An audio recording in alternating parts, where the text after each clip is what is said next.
Halo, sampai bertemu lagi. Pada modul ini saya akan menjelaskan tentang model bisnis.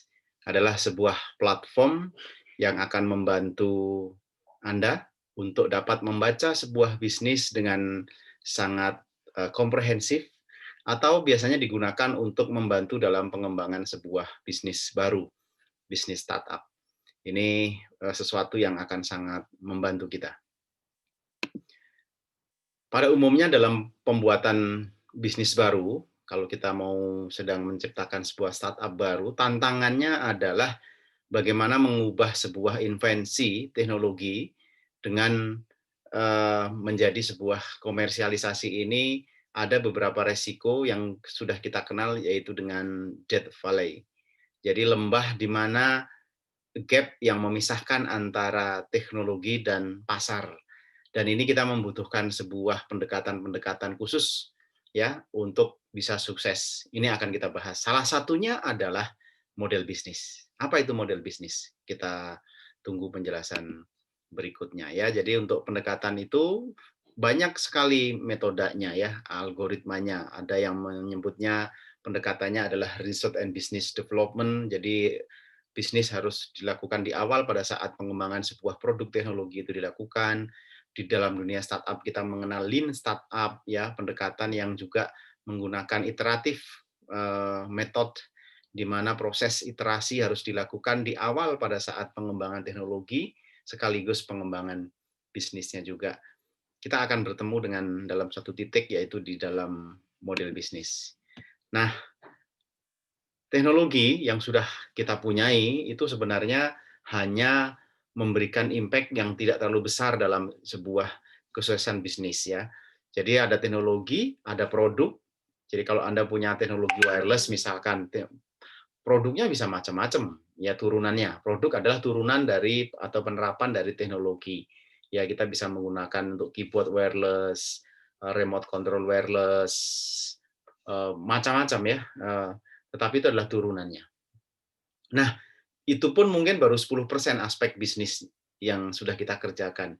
Setelah itu adalah bisnis model. Sebelumnya, setelahnya nanti kita akan bicara tentang strategi implementasi, tapi pada modul kali ini kita hanya akan fokus pada bisnis model. Baik, apa sih bisnis model itu? Bisnis model kalau digambarkan dalam kalimat yang paling sederhana sebenarnya adalah gambaran pola pikir bagaimana organisasi kita ini menciptakan, memberikan, dan menangkap value lagi. Jadi ada 3 proses yang sekaligus harus terjadi secara serentak di dalam bisnis itu, yaitu bisnis kita dituntut untuk menciptakan sesuatu, value, manfaat ya. Lalu bagaimana mentransfer manfaat tersebut kepada pengguna, user dan customer kita, ya. Yang ketiga, bagaimana supaya bisnis itu tetap berkelanjutan, tentu dia harus menangkap nilai atau mendapatkan nilai kembali, yaitu berupa pendapatan dan lain-lainnya ya, sehingga bisnis itu bisa berkelanjutan. Jadi model bisnis adalah gambaran tentang pola pikir bagaimana organisasi menciptakan, memberi, dan menangkap nilai.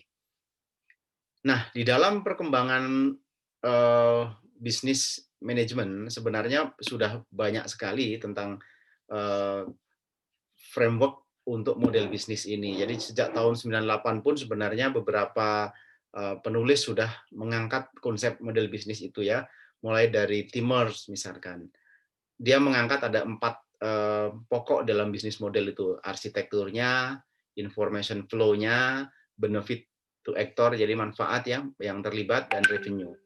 Dan seterusnya. Tapi di antara semua itu yang paling fenomenal dan sangat sekarang ini saya kira semua pelaku bisnis memahaminya sejak tahun 2010, Osterwalder dan Wigner ini menemukan satu konsep yang sangat luar biasa yang diverifikasi sekitar 300 pengusaha di internasional, dan memang ini sangat mudah dan sangat membantu sekali dalam memandang sebuah bisnis apapun ya, baik itu yang bisnis pada umumnya adalah profit oriented ataupun untuk socio entrepreneur, bahkan untuk lembaga sosial masih sangat bisa jadi digunakan sebagai kacamata untuk menganalisis sebuah bisnis tersebut. Sejak tahun 2010 ini sudah melebar ya, sudah perkembangannya sudah pesat, dan kita pada saat itu di inkubator di Bandung Teknopark pun sudah saya menangkap ini ya, lalu saya langsung menularkan ini kepada teman-teman juga. Kita sudah menggunakan platform ini di awal untuk sebagai pembekalan awal dan pematangan pengembangan bisnis sejak awal untuk pra inkubasi. Baik, baik. Barangkali sebagian besar Anda pun sebenarnya juga sudah tahu ya, ini karena sesuatu yang sudah menjadi populer, tapi ini sebagai pijakan awal kita untuk masuk model bisnis nanti yang lebih spesifik setelah kita mengetahui ini semua. Jadi kita tidak akan berhenti di model bisnis Ostewalder, tapi ada beberapa adaptasinya yang mungkin membantu teman-teman nanti lebih spesifik lagi. Kita akan mulai dari sini dulu. Jadi bisnis apapun menurut konsep Ostewalder ini sebenarnya selalu dapat dibagi ke dalam 9 komponen pembentuknya. Jadi kalau kita bicara rumah begitu ya, rumah itu komponennya kan ada fondasi, ada tiang, pilar ya, lalu ada tembok atau dinding, ada atap, lalu masing-masing masih ada aksesoris pintu dan jendela dan sebagainya. Itu komponen. Nah, asumsinya itu seperti itu ya, arsitekturnya. Nah, bisnis juga memiliki komponen atau blok yang terdiri dari 9 blok ini. Nah, saya membacanya akan dari yang paling ujung, yaitu dari blok pertama adalah customer. Inilah sebenarnya yang sesungguhnya menjadikan detak jantung bisnis itu berjalan. Karena dia yang memompa darah bisnis itu adalah cash flow. Tanpa customer, bisnis tidak punya cash flow. Ya, siapa customer itu? Adalah sekelompok orang ya yang menjadi sebuah akan dilayani dari sebuah proses bisnis yang kita buat ini. Jadi tentu customer itu tentu sekelompok orang ya. Kalau terlalu sedikit satu orang itu juga skalanya mungkin tidak cukup untuk menjaga proses bisnis kita berjalan, tapi juga tidak mungkin semua orang menjadi customer kita. Jadi pada umumnya customer adalah sekelompok ya, tapi pada intinya dialah sebenarnya kelompok orang yang memiliki masalah yang kebetulan solusinya ada di dalam bisnis yang kita miliki. Nah, itu blok pertama. Blok kedua, sebuah bisnis selalu dia memiliki value proposition, manfaat yang ditawarkan, solusi yang ditawarkan. Apa sih? Jadi kalau misalkan Anda di sini adalah mahasiswa, customer sebagai Anda di sini sebenarnya adalah bagian ujungnya dari sebuah proses bisnis di perguruan tinggi. Anda adalah kelompok yang dilayani. Meskipun di dalam hal ini kita harus membedakan ya, customer dan user itu kadang berbeda, kadang sama. Jadi seperti contoh misalkan susu bayi itu usernya adalah bayi, ya yang menggunakan itu sebagai konsumsi adalah bayi, tapi customer-nya adalah orang tuanya. Karena yang membayar, ya, customer adalah yang rela membayar atas solusi yang dia terima. Jadi ada dua yang berbeda. Tapi kadang-kadang customer dan user itu menjadi satu karena memang sifatnya kebetulan dia adalah juga customer, dia juga user. Nah, tapi pada prinsipnya dia selalu mendapatkan solusi yang dia inginkan yang seharusnya, yaitu value. Nah, value adalah sesuatu yang di-create oleh perusahaan atau oleh sebuah entitas bisnis. Baik itu misalkan seperti komputer yang kita pakai ini adalah kecepatannya ya, atau misalkan adalah performansi ya. Kalau Anda bicara hotel itu adalah kenyamanannya, bahkan brand itu adalah sebuah value ya. Nah, itu nanti akan kita bahas di belakang lebih banyak lagi. Itu blok kedua. Blok ketiga yang harus Anda perhatikan adalah gambar mobil ini, channeling, channel, yaitu yang mengantarkan value kepada customer. Tanpa ini maka Anda tidak bertemu dengan customer. Jadi kalau dalam hal ini misalkan sebuah produk air mineral, maka channeling-nya adalah contohnya adalah misalkan store, toko-toko ya, retail ya. Tapi juga informasi-informasi yang penting atau penjualan sekarang sudah banyak yang online. Jadi salah satu contoh channeling itu adalah toko ya, grosir atau online itu adalah contoh channeling fisik dia ya, berupa saluran fisik. Nah, yang di atas sebagai blok keempat, setiap bisnis juga memiliki gambar hati ini. Saluran juga menyampaikan sesuatu kepada customer, tapi tidak fisik dia, yaitu Customer Relationship Management, CRM. Bagaimana memaintain sebuah hubungan dari perusahaan kepada customer-nya. Ini penting sekali di zaman sekarang ini ya, karena beberapa poin masing-masing blok ini bisa menjadi lahan inovasi untuk bisnis tersebut.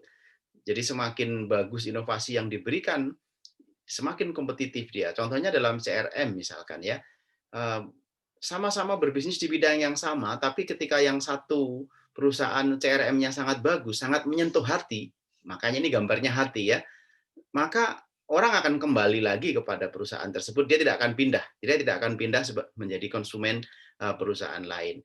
Jadi kalau Anda datang ke satu bengkel, servis mobil, terus setelah itu Anda mendapatkan pesan, diperhatikan Anda apakah Anda dilayani dengan baik, apakah Anda dijelaskan tentang kerusakan Anda dan estimasi waktunya tepat dan sebagainya. Maka ketika Anda puas, Anda harus menjawab iya, iya, iya, misalkan melalui SMS, itu namanya customer relation, ya, relationship.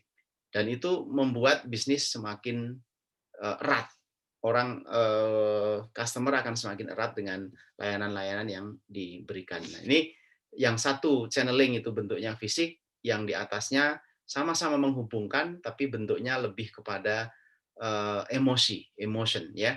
Jadi ini penting sekali di bisnis untuk zaman sekarang ini. Oke. Nah, di antara 4 blok yang sebelah kanan ini, blok yang juga paling penting adalah yang bawah ini adalah revenue stream. Tanpa ini bisnis tidak ada pemasukan ya, dan tentu tidak bisa berproses lebih lanjut lagi atau mati. Revenue stream adalah bagaimana sebuah bisnis mendapatkan income. Macam-macam ya, bentuknya bisa asetnya memang menjual aset atau produk, atau merentalkan, menyewakan ya, atau subscribe kalau sekarang misalkan kita lihat beberapa ini adalah bentuknya subscribe. Bahkan ada yang bentuknya premium dengan sebagian besar adalah layanannya freemium ya, dia seperti Google misalkan kita semua dilayani gratis pada tingkat tertentu, dengan kapasitas tertentu kita bisa menyimpan di drive kita gratis ya, email gratis dan sebagainya. Tapi sebenarnya kita sedang dikumpulkan untuk menjadi calon customer bagi perusahaan lain yang siap membayar ke Google untuk iklannya. Kira-kira begitu. Nah, dia mendapatkan revenue dari iklan ya, dan lain-lain. Nah, jadi sebenarnya bagi kita boleh kita pandang seperti Google, Facebook adalah perusahaan iklan ya. Ya, jadi bagi kita mungkin kelihatannya awalnya seperti, oh ini search engine, ini medsos, ya, tapi itu kan bagian proses value creation-nya dia, ya, seperti itu. Tapi pada akhirnya revenue stream dia bukan dari situ.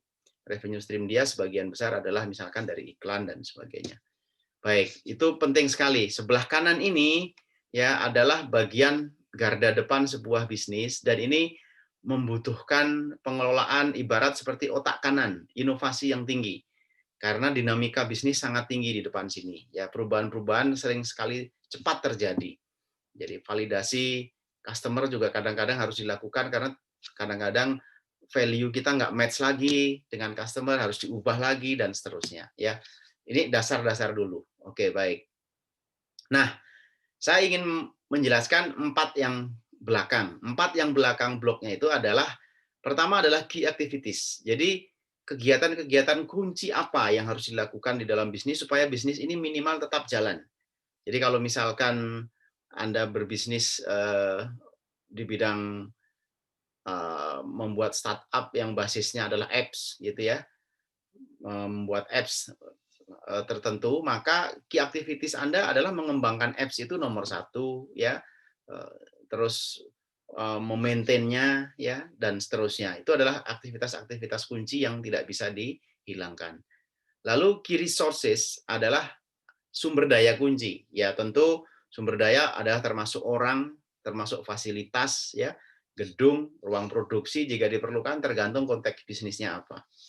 Nah, yang ke-8, blok yang ke-8 adalah key partner. Ini adalah partner kunci yang membuat bisnis Anda betul-betul bisa berjalan dan terleverage dengan baik, ya.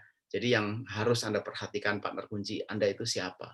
Supply chain Anda itu siapa? Rantai pasoknya harus bagus, itu harus berpartner dengan siapa. Nah, yang tidak kalah penting juga seperti yang sebelah kanannya tadi revenue, di sini juga masalah uang adalah cost structure, yaitu biaya, ya. Kaitan proses belakang ini untuk meng-create sebuah value, ujung-ujungnya adalah biaya. SDM, sarana, prasarana, partnership, aktivitas kunci tadi semua harus dibayar dengan uang. Jadi ini adalah masalah finansial di sini. Jadi lagi-lagi berbeda, ini seperti mengelola atau sifat otak kiri manusia yang mana harus prosedural, ya, harus dikelola dengan sangat standar SOP.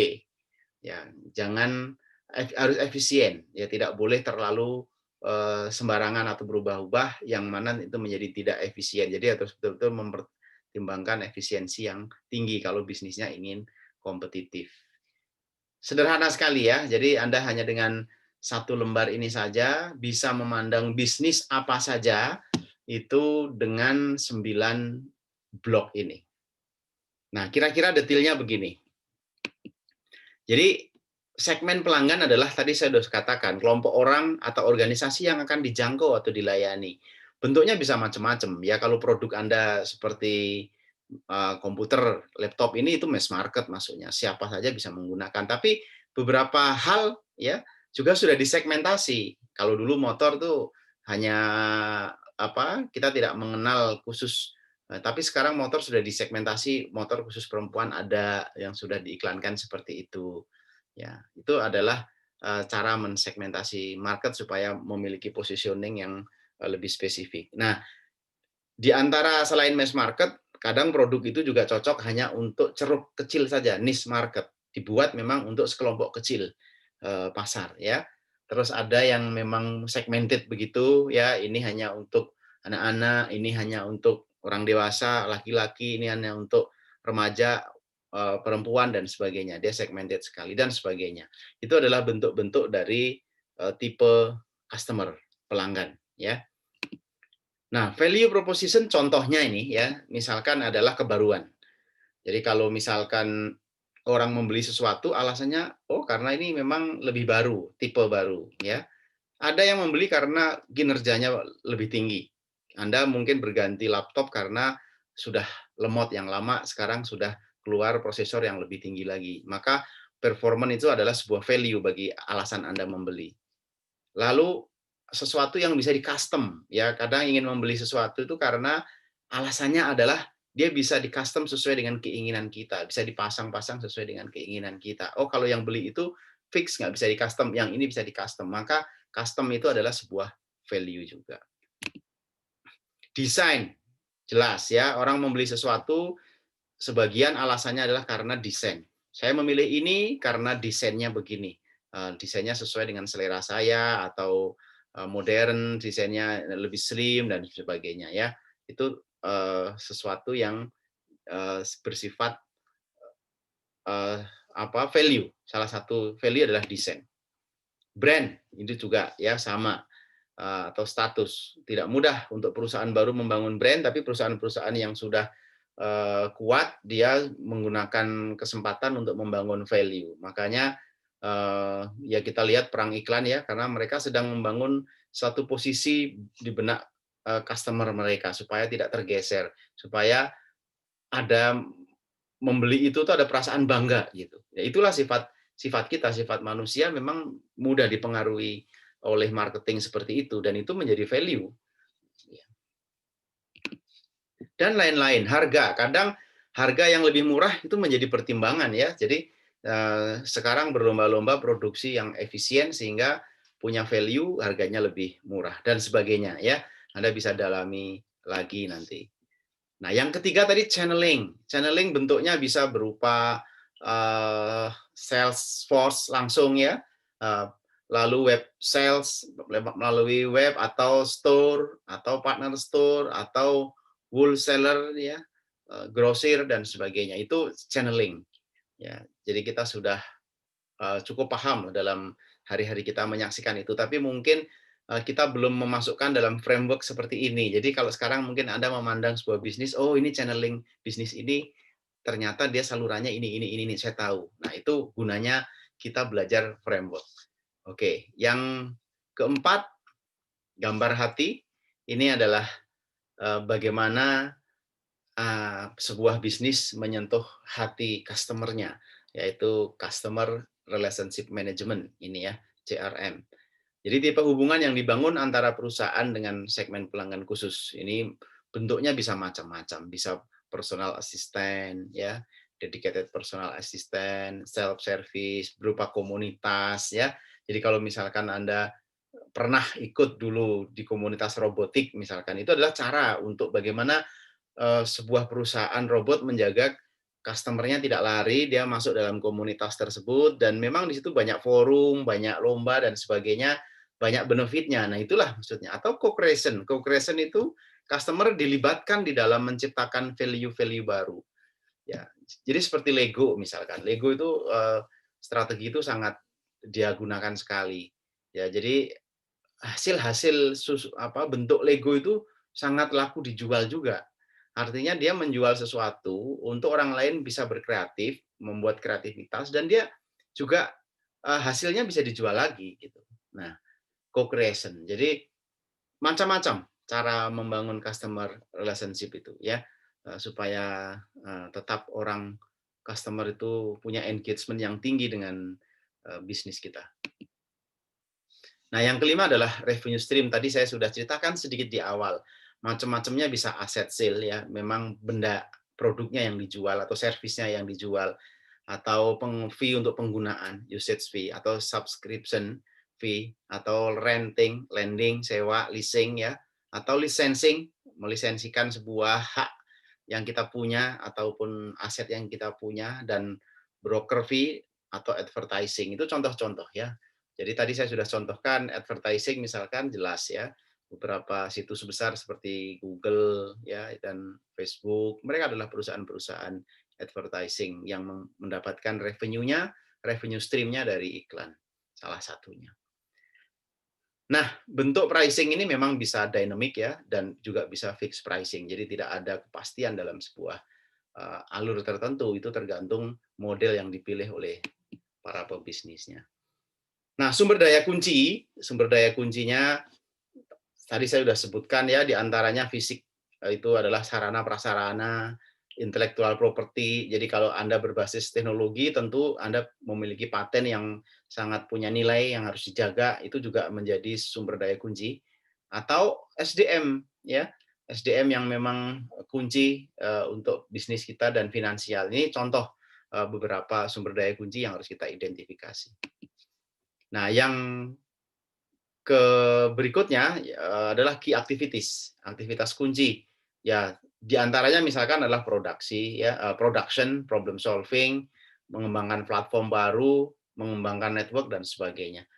Ya, ini adalah contoh saja ya, supaya kita ada gambaran. Nah, yang dua terakhir adalah key partnership, yang yaitu bagaimana membangun partnership itu akan meningkatkan keberhasilan bisnis zaman sekarang. Dan kabar baiknya memang banyak cara yang inovatif sekarang ini untuk membangun partnership. Jadi sudah lumrah kita kenal ya di beberapa situs misalkan yang menawarkan bentuk-bentuk partnership, crowdsourcing ya, yang mudah sekali untuk menjadi bagian dari partner global sekarang ini.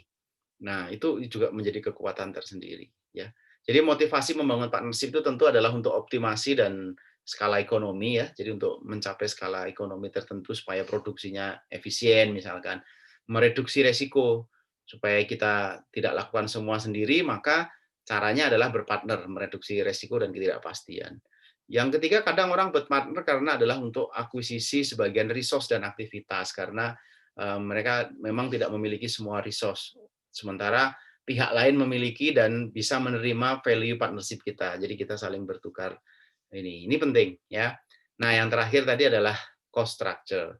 Jadi ya bentuknya secara umum biaya itu ada cost driven ya, bisnis yang memang digerakkan oleh bagaimana sensitif terhadap biaya ya, atau nggak terlalu memikirkan biaya, yang penting value driven, yang penting kenyamanan. Misalkan hotel-hotel yang bintang 5 itu adalah cenderung ke value driven. Dia bukan budget hotel, beda ya. Ini contohnya seperti itu. Jadi pasarnya memang untuk orang yang sangat tidak memikirkan lagi tentang cost. Dia semua dibuat nyaman. Tapi beda dengan hotel yang justru pasarnya adalah orang yang sangat ekonomis memikirkannya. Maka segala sesuatunya memang harus diperhatikan, variabelnya adalah cost. Itu adalah cost driven. Jadi kira-kira begitu. Jadi, nah disitulah ya Anda pasti akan mengenal dalam akuntansi ada fixed cost, ada variable cost, dan sebagainya. Nah, ini bagian yang harus kunci ya sebagai dashboard, salah satu dashboard itu adalah keuangan dalam bisnis kita pastinya. Nah, menariknya bentuk 3 dimensi tadi oleh pencipta bisnis kanvas model ini, Osterwalder, bisa diubah menjadi kanvas seperti ini. Ya, menjadi kanvas seperti ini dan memudahkan kita dalam brainstorming membangun bisnis baru atau mengubah bisnis lama menjadi bisnis modelnya yang baru. Jadi kalau tadi saya resumenya adalah Anda harus berangkat dari kanan sini. Customer segmen Anda itu yang siapa yang akan dibidik. Jadi ini bisa untuk dua hal ya, memotret bisnis model lama kita, terus kita mau improve nanti menjadi satu model bisnis baru. Dalam prakteknya nanti akan kita lakukan seperti itu, atau memang kita sedang ingin mengembangkan sebuah startup baru atau bisnis baru, sama saja kita bisa menggunakan kanvas ini dulu di awal ya. Jadi kita mulai dari customer segmennya siapa, kelompok orang yang dilayani, lalu value yang mau kita berikan apa, nilai yang akan diberikan kepada customer, dan channeling-nya apa yang menghubungkan antara value yang ada kepada customer kita, dan apa customer relation yang mau kita gunakan supaya terhubung selalu kepada customer kita. Ini ada beberapa koreksi ya, ini belum dihapus contohnya. Nah, revenue stream-nya bagaimana? Ini penting untuk diketahui di awal. Kita lanjutkan. Untuk meng-create sebuah value, Anda butuh aktivitas-aktivitas kunci yang tidak harus dikerjakan. Anda memerlukan SDM, key resources ya, SDM dan sumber daya lainnya. Dan kita juga memerlukan partner, dan semua itu adalah perlu struktur biaya yang harus kita pahami. Nah, inilah menjadi sebuah kanvas ya yang siap kita coret-coret gitu ya untuk brainstorming sebuah bisnis baru atau sebuah transformasi bisnis lama ke bisnis baru. Nanti ada metodenya kalau untuk mengubah perubahan bisnis lama ke bisnis baru. Tapi ini basicnya dulu. Basicnya seperti ini.